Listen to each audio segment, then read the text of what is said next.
So ito na pala guys yung dental chair na dinismantle namin dun sa SM, and then dito na kami sa paglalapagan namin ng chair dito sa bagong clinic. So ayan na siya.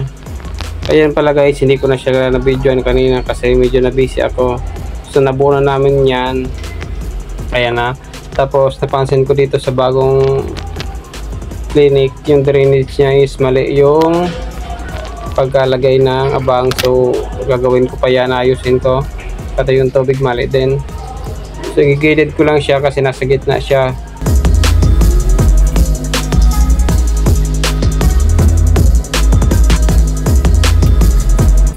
So dito naman guys, so hinihigpitan ko na ng mabuti yung apat na allen wrench dyan sa side niya para mag-connect yung cuspidor and yung body ng dental chair.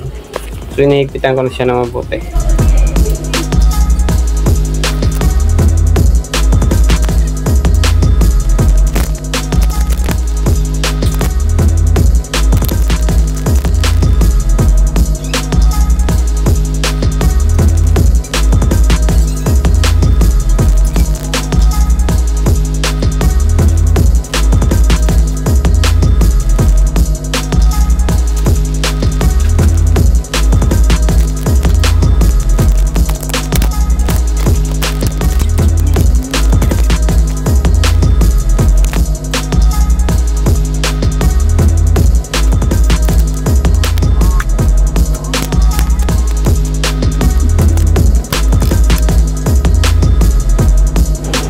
So ayan guys, so dito naman tayo sa ilaw. So ikakabit na natin yung ilaw niya.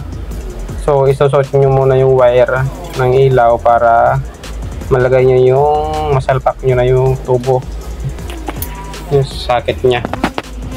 So ayan guys, may socket yun dyan sa loob. Yung iba naman walang socket, yung connection ng wire. Makikita nyo yan dyan sa loob, dito sa side ng ilalim ng cuspidor.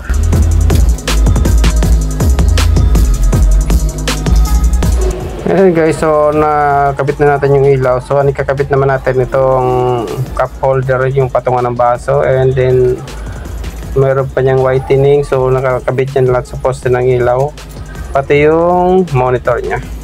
So yun ang ikakabit naman natin na sunod.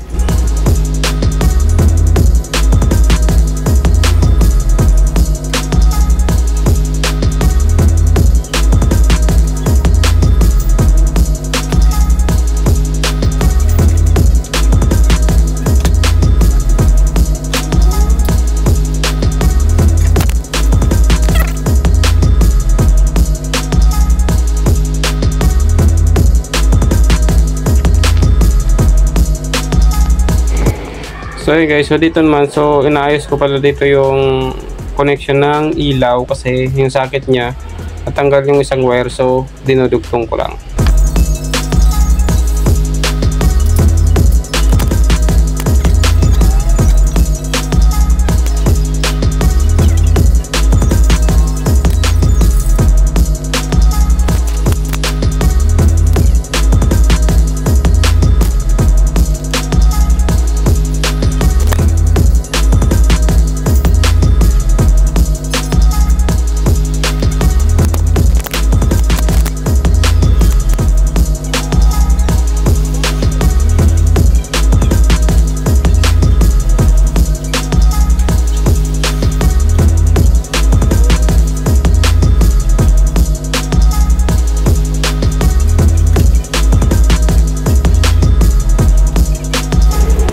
So yun guys, so dito naman, so pinapakalas ko na yung mga sandalan niya, yung sa upholstery kasi area upholstery ito.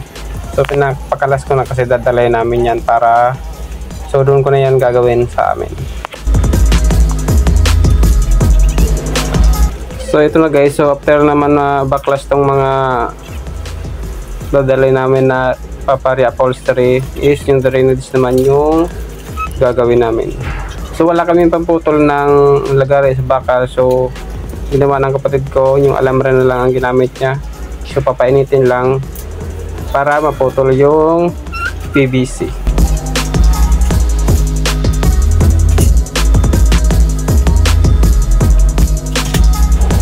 So after pala maputol ng PVC na yan, yung blue naman, yung para sa water naman yung gagawin namin. So hindi ko na pala siya na-videoan kasi yun nga, nalubat na yung aking camera. Pero ayan na siya, na kabit ko na yung gate valve and nalagyan ko na ng tubing.